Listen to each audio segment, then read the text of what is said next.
네, 드디어 모셨습니다. 김윤석 배우님 드디어 저희가 모셨고요. 자, 안녕하세요. 네, 반갑습니다. 네. 자, 모가디슈가 내일 개봉을 맞게 되셨습니까?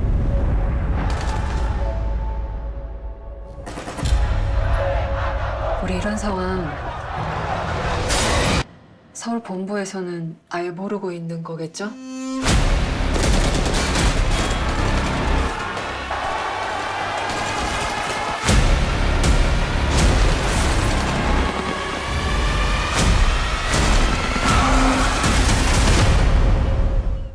개봉 하루 전날 어떤 느낌 드시나요?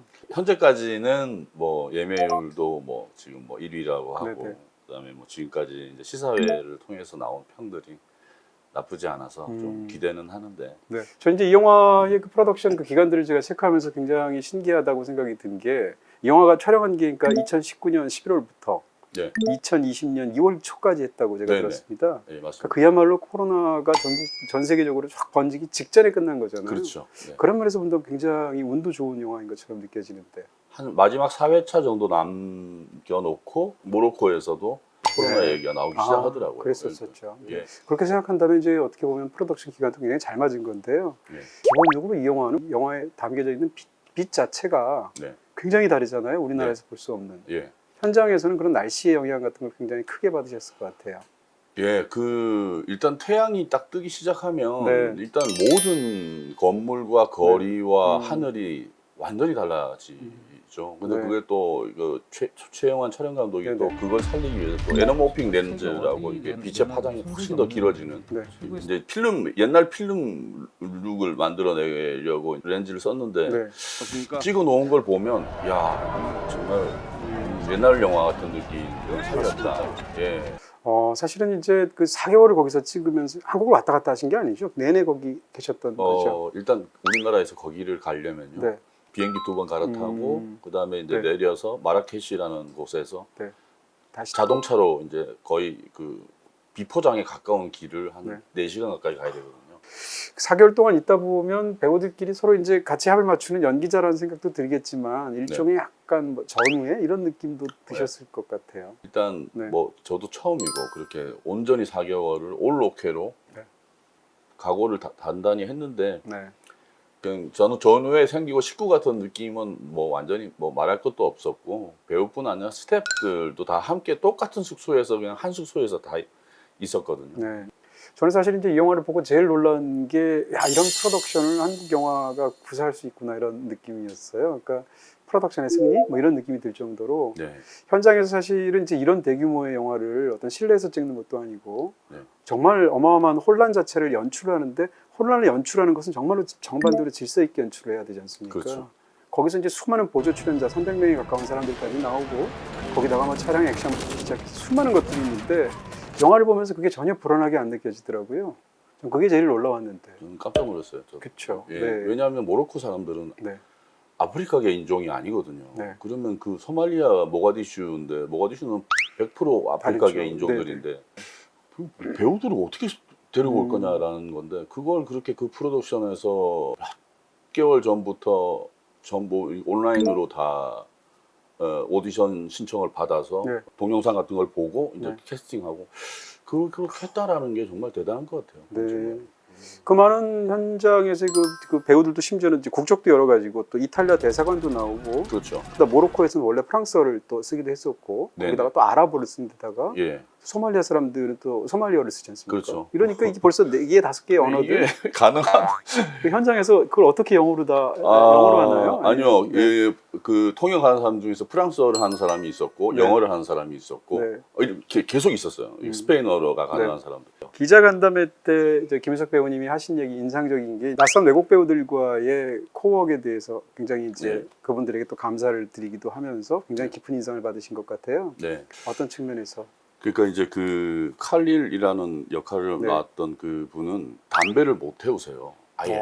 네. 근데 그 영화를 보시면 계속 담배를 그렇죠. 태거든요. 네. 연습하고 계속 연습하고. 그러니까 야, 참 너무 순수하고 열심히 하는구나.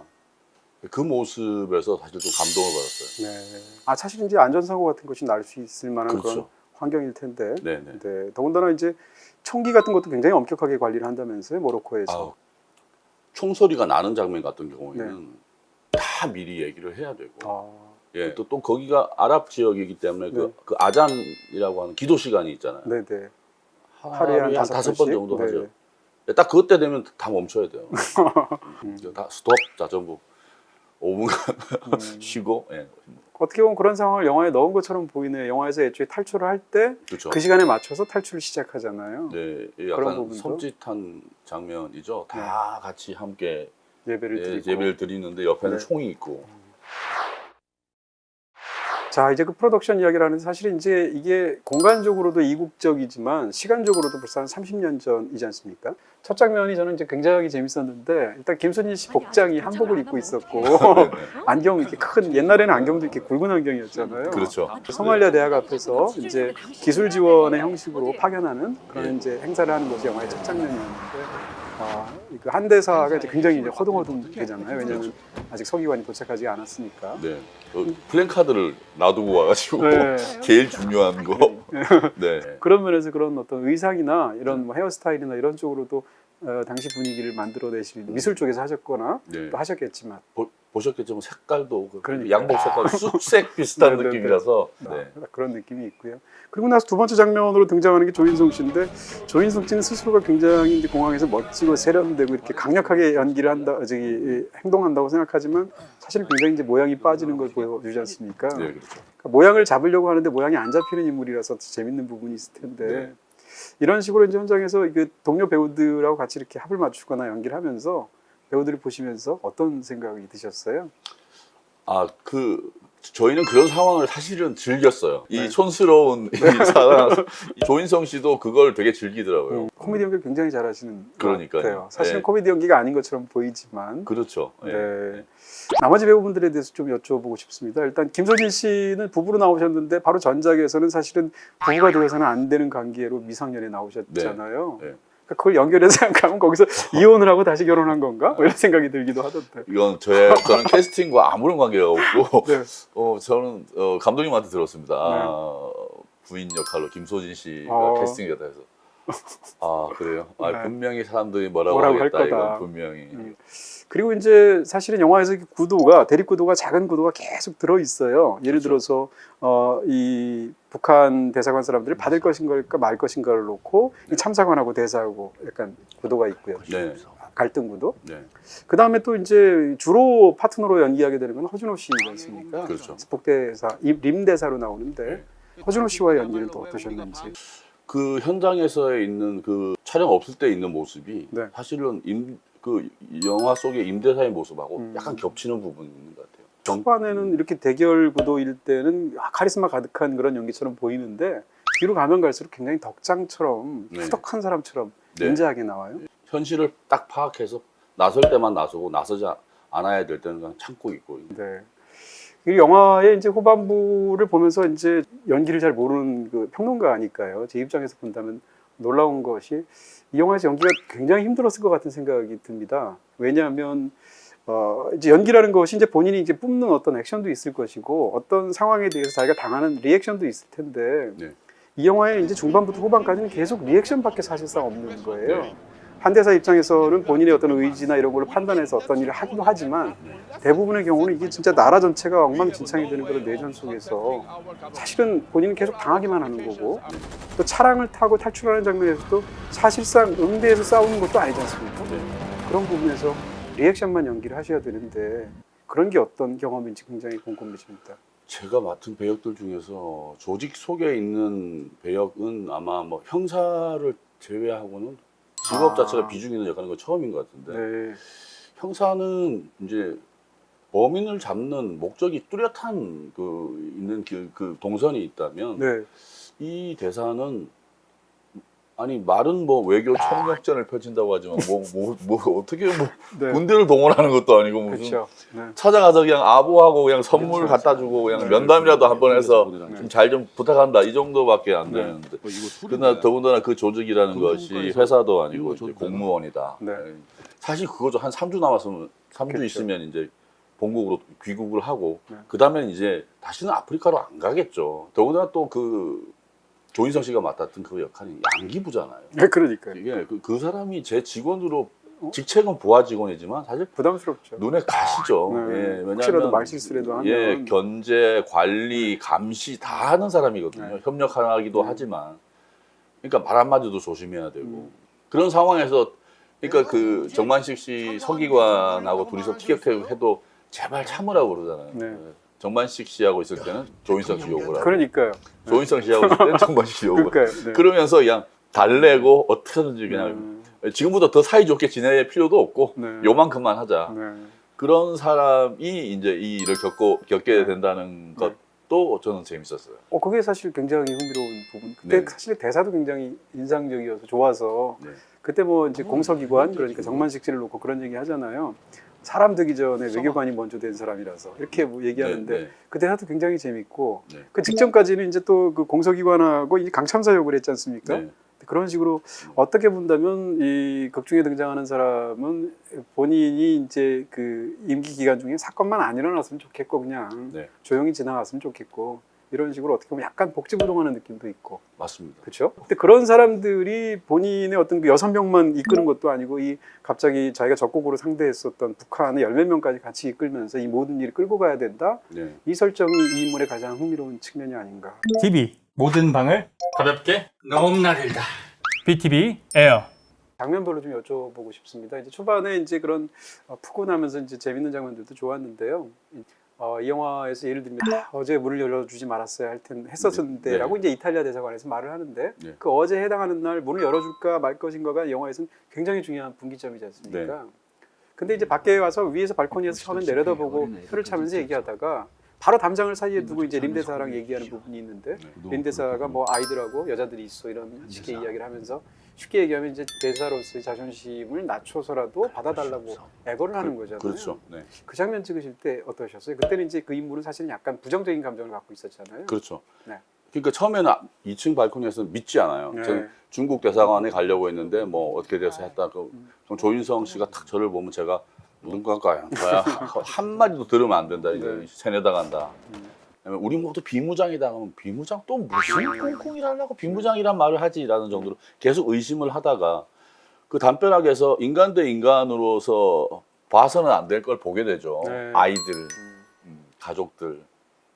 근데 보는 순간에 이제 뭐 마지막 한마디 애들 밥을 먹였습니다. 네. 그러니까.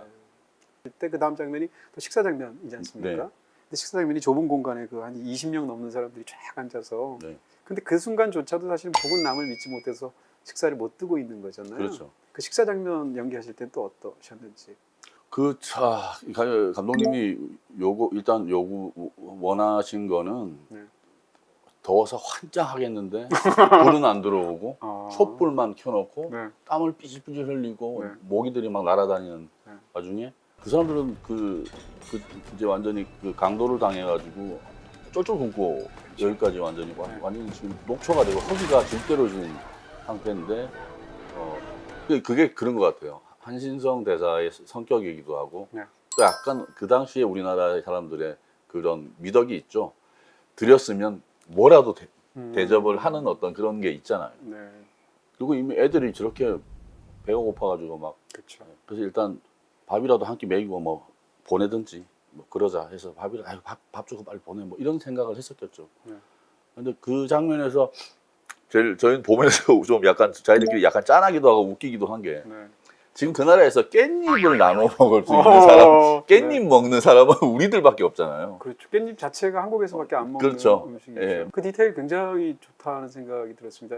깻잎이라는 음식의 특성이 이제 가족끼리 먹을 때도 혼자 떼기 어려워서 그렇죠. 누가 잡으면 옆에서 이렇게 잡아주지 그렇죠. 않습니까? 예, 근데 젓가락으로 그거를 딱 눌러주고. 네, 이 남대사가 먹으려고 하는 남대사 부인이 먹으려고 하는데 북대사 부인이 잡아주는데 이런 것이 네 영화에서 굉장히 저는 그 장면에서 박명신 배우가 이제 네네 임대사 부인으로 나오는데 네. 저는 너무 좋더라고요. 이게 이제 우리 김소진 배우가 네. 깻잎을 안 떼지니까 탁 눌러서 딱 떼주는데 네. 그 김소진 배우는 딱 봐요. 네. 박명신 씨를. 박명신 씨는 안 그러네요. 봐요. 그냥 딱. 예. 그 느낌이 너무 네. 다르다 이런 느낌이 있어서 그 명신 배우가 본인 스스로 그렇게 한 거거든요. 이게 좀 더 연기에 어떤 좀 약간 사심이나 욕심이나 그렇게 들어가면 약간 오버해서 뭐 딱 본다든지 뭐 이럴 텐데 안 보고 가만히 있는 그 모습이 오히려 더 확 와닿더라고요. 그러네요. 그 인물이 어떤 인물인지도 보여주기도 네. 하고 상황도 보여주고 네. 정말 그렇다는 생각이 드네요. 이제 한신성 대사가 이탈리아로 찾아가게 되는데 대사관에 네. 근데 거기서는 이전에 담장에서 얘기했을 때랑 강참사관의 관계가 사실상 의견이 역전되지 않습니까? 네, 네. 거기 가면 이제 참사관이 반대하는데도 불구하고 거짓말을 해서까지 북한 사람들을 데려가려고 네. 전향이라는 카드를 오히려 대사가 꺼내게 되는데 네. 이 인물의 변화는 이제 내 쪽으로 연기하시는 분의 입장에서 어떻게 왔다고 생각하세요? 결정적인. 이 사실 그 전날 밤에 함대사가 임대사와 네. 얘기를 깊게 나누면서 나눠서는 안 될 얘기를 나눈 거죠. 그러면서 저는 어느 순간에 마음이 문이 일단은 열렸어요. 왜냐하면 이탈리아 대사관으로 가자. 그리고 또 임대사는 우리는 이집트 대사관이 수교국이기 때문에 이집트 대사관으로 오겠다. 그래서 그런 얘기를 하지 않았습니까? 만일 한쪽만 살 수 있는 상황이 오면 당신 어떻게 할 거냐. 그렇죠. 그럼 저도 사실은 그 말 살 사람은 살아야죠. 하지만 사람은 살아야죠. 그 얘기를 하는 순간에 살짝 뭔가 허물어졌어요. 네. 네. 우리가 안 되면 이집트 쪽에서 우리를 믿을까 말까? 자기들끼리만 살짝 갈까? 아니면 걔들도 그 다크나이트에서 기폭제. 네, 예, 기폭제를 예, 서로 있죠. 우리가 안 돌리면 저쪽 누른다. 그러니까 약간 그거하고 약간 뭐 너무 과장된 표현인지 비유인지 모르겠지만, 그럴 수 있겠네요. 예, 어쩌면 임대사도 물론 이집트 대사관에서 거부당하는 거지만 만약 이집트 대사관에서 허가를 내주다면 네. 우리 남한 사람들까지 인원수를 말하지 않았을까? 근데 림 대사도 이집트 대사관에 갔을 때 이 좌절이 되고 났을 때 카이로에 있는 한국 대사관 또 연락처를 물어보지 않습니까? 그렇죠, 그렇죠. 그게 바로 그런 설정. 그렇죠, 그렇죠. 예. 그런 부분에서 네. 네, 두 인물 사이에는 마음으로 얘기하지 않았지만 약간 열리고 네. 왜냐하면 이제 그런 이제 강참사와 새참사가 이제 격렬한 싸움을 하고 난 뒤에 같이 가자 그랬어? 정말로 전향에 네. 대해서 당신이 지시했냐고 할 때 제가 그건 우리끼리 얘기합시다라는 얘기를 하고 네. 그런 부분들이 조금씩 이렇게 그렇습니다. 네. 콘텐츠의 바다 오션. 그리고 이제 액션 얘기를 안 할 수가 없을 것 같은데 이 차량 관련돼서 찍는 것은 사실 기술적인 부분도 많겠지만 그 안에서도 또 이제 당연히 이제 감정 연기도 하셔야 되고 또 차량도 또 제가 이렇게 자료들을 보니까 내부 클로즈업 장면을 위해서 위를 또 뜯어내기도 하고 다시 붙이기도 하고 시기는 또 91년도니까 아무리 벤츠라고 해도 굉장히 오래된 차일 거고 네. 이런 부분에서 차량 연기하시는 건 대략 며칠 정도 찍으셨고 또 현장에서의 분위기는 어떠셨는지. 그래서 저희 한 거는 한 일주일이지만 칼체이싱 전체는 한 달 가까이 찍었던 것 같아요. 네. 네. 정만식 씨는 더군다나 운전면허가 없으셨다면서요? 그래서 운전면허를 따고 이제 넘어왔죠. 그거 하려고. 네, 그랬는데 첫 운전을 카체이싱을 한 거 아니에요? 그렇죠. 그러니까. 네, 그다음에 그분도 뭐 참. 구교환 씨도 마찬가지고. 아 그분도 안 예. 타셨던 건가요? 예, 구교환 씨도 따고 심지어 구교환 씨 차가 아마 수동이었을 겁니다. 아, 네. 네. 오토로 아마 면허를 따셨을 텐데. 아니요. 수동으로 면허를- 땄죠. 수동으로 딴 건가요? 땄지만 수동이 촬영할 때는 수동이 너무 괴롭지 않습니까? 네네네. 그래서 구교환 배우는 아. 저기 모로코에 와서도 네. 쉬는 날도 계속 운전. 운전 연습. 구경하 씨는 뭐 영화를 통해서 한 가지는 확실하게 얻으셨겠네요. 운전 실력.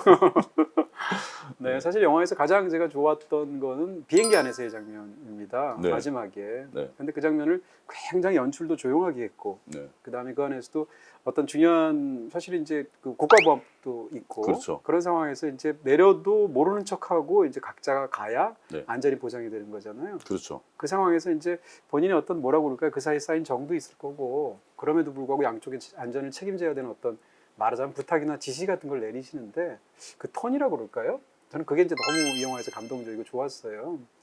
그 김윤석 씨가 하셨던 네. 그런 이야기를 좀 기내에서 연기나 이런 걸 얘기해 주시면 어떨까요?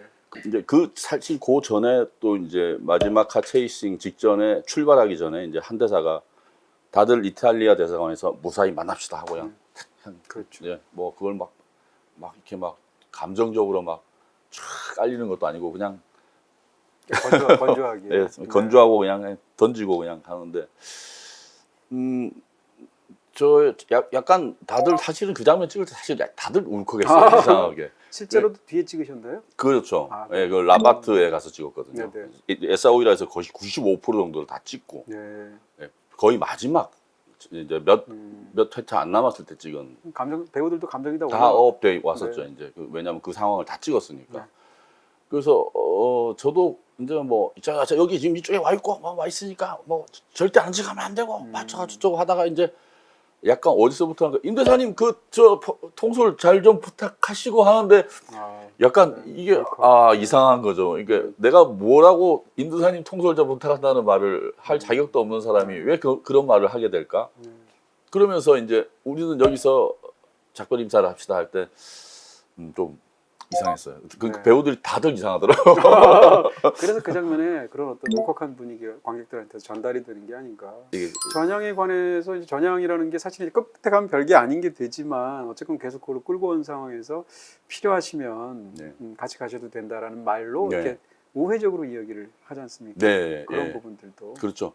그러니까 다른 뜻은 없으니까 혹시 없으면 저희 차량 이동하고 숙소까지는 저희 제공해 드릴 테니까 네. 다른 뜻은 없다.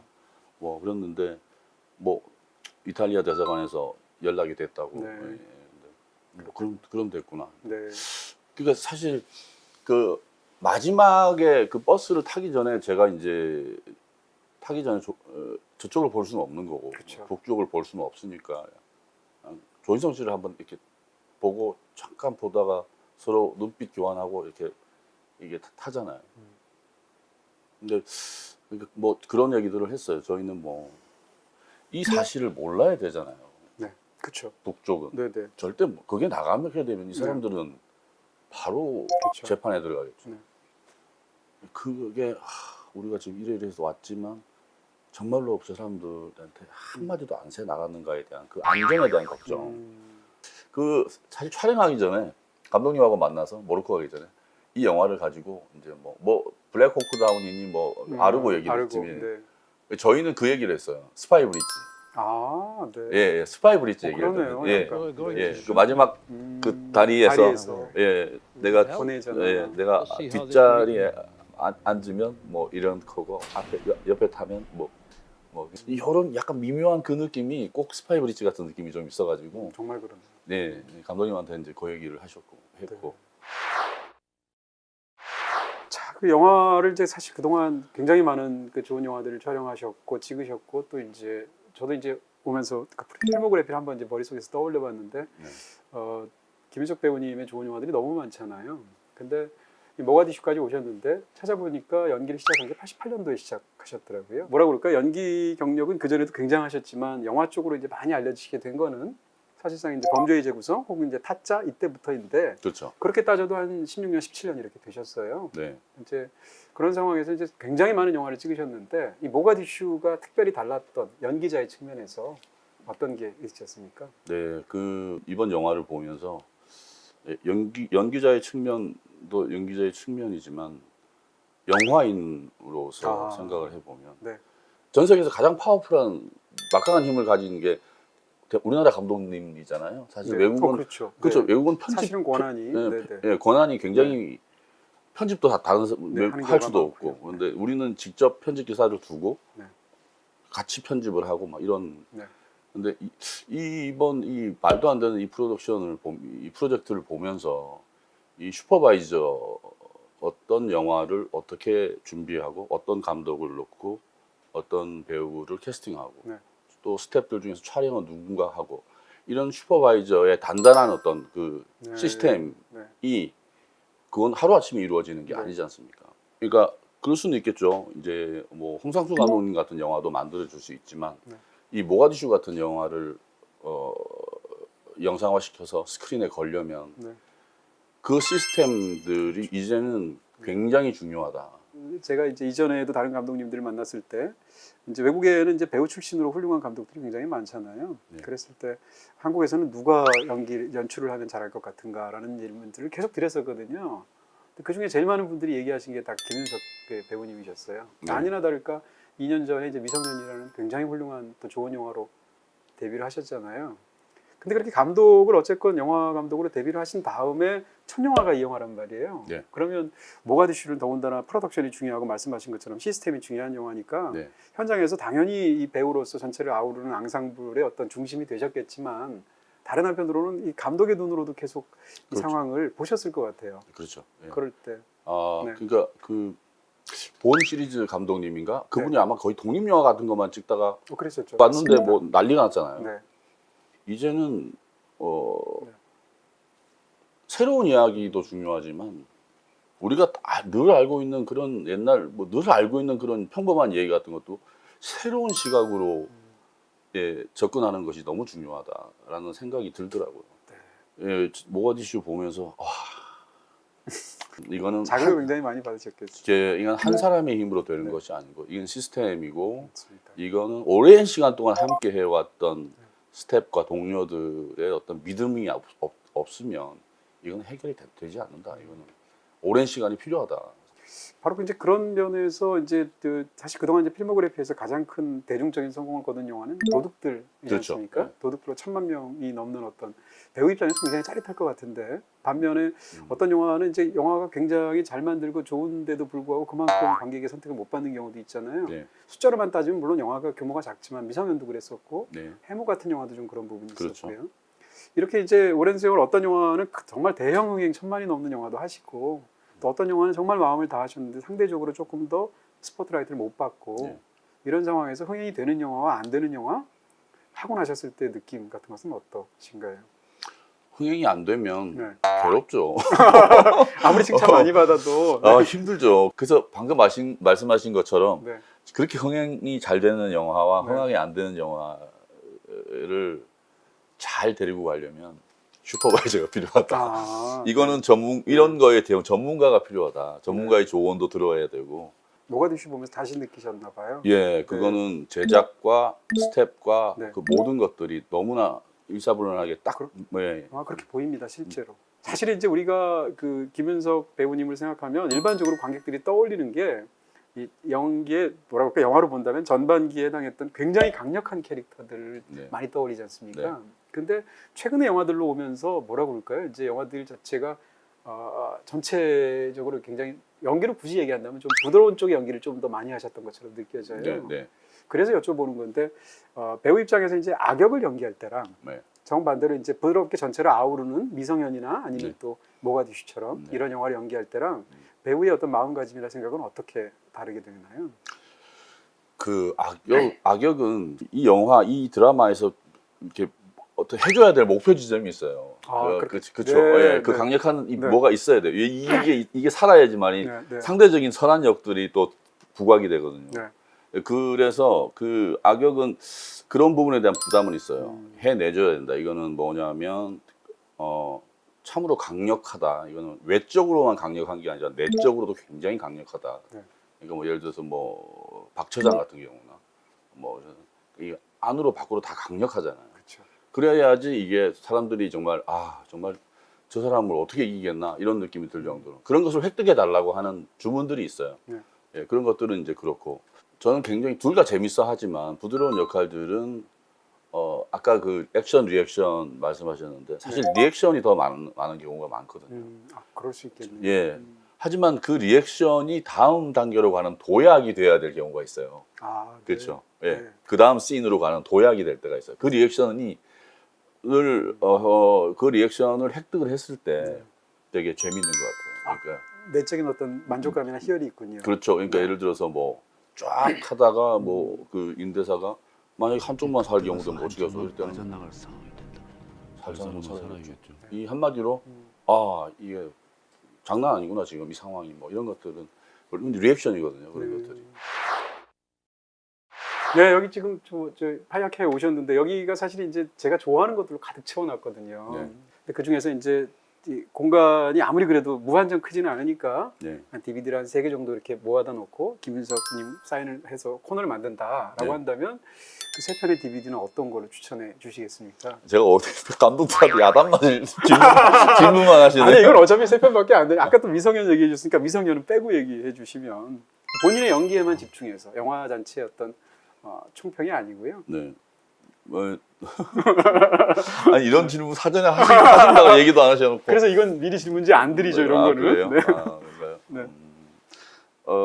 뭐 네. 저를 대중 앞에 가장 강렬하게 소개시켜준 영화는 타짜죠. 타짜. 네. 예. 두 번째 블루레이는 저는 화이의 윤석태가 저는 사실은 더 스포트라이트를 받아야 될 그 작품 중에 하나가 화이의 윤석태라고 생각하는데 예. 거론해 주셔서 굉장히 기분 좋네요. 그 다음이 모가디슈가 아닐까. 네. 네, 자 오늘 또 너무 또 소탈하시고 또 솔직하게 또 이야기해 주신 분들, 또 저희가 몰랐던 걸 또 가르쳐 주신 분들도 있고 부분들도 있고 감사했습니다. 네. 고맙습니다. 고맙습니다. 네.